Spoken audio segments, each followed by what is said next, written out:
காரணீஸ்வரர் அந்த கோவில்ல மட்டும்தான் கைலாய வாத்தியம் வேற எங்கேயுமே கிடையாது. இந்த கைலாய வாத்தியத்தை முதல்ல உலகத்தை அறிமுகப்படுத்த பெருமை யாருக்குன்னா நம்முடைய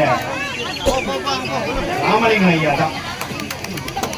கைலாய வாத்தியத்துக்கு குரு இருக்காருன்னா நீங்க கைலாய வாத்தியம் சொல்றதுக்கு முன்னாடி இவரோட முகத்தை நல்லா கண்ணில் படம் பிடிச்சிங்க. குருநாதான் நான் நல்லா வாசிக்க நினைச்சு அவர் மனசு நினைச்சு வாசி நல்லா வாசிப்பீங்க. ஏன்னா அவர் தான் குருநாதர்.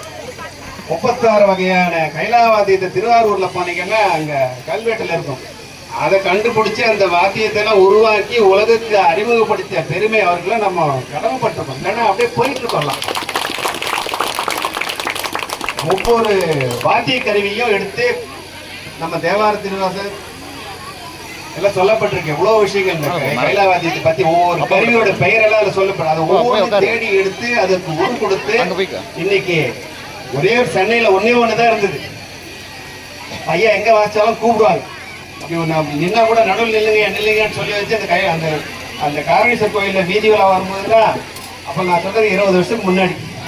அதனால ஐயாவெல்லாம் இன்னைக்கு நேற்று தெரியும். 20 வருஷத்துக்கு முன்னாடி ஐயாவெல்லாம் நல்லா தொடர்பு கொள்ளுவார். எத்தனையோ அவர்கிட்ட பயிற்சி எடுத்தவங்களாம் எத்தனையோ குரூப் இன்னைக்கு கைலாய வாத்தியம் வாசிக்கிறாங்க. அதனால திருக்கைலாய வாத்தியத்துக்கு ஒரு குரு அப்படின்னு ஒருத்தர் இருக்காருன்னா அது நம்முடைய ராமலிங்க ஐயா தான் உலகத்துக்கு இந்த கைலாய வாத்தியம் அறிமுகப்படுத்தினார். அவருக்கு மீண்டும் ஒரு நன்றி சொல்லி அவர் ஒரு 200 வார்த்தையை பேச நம்ம ஆராய்ச்சி சார்பாக அழைக்கிறோம். தெரிவித்துள்ளோம்.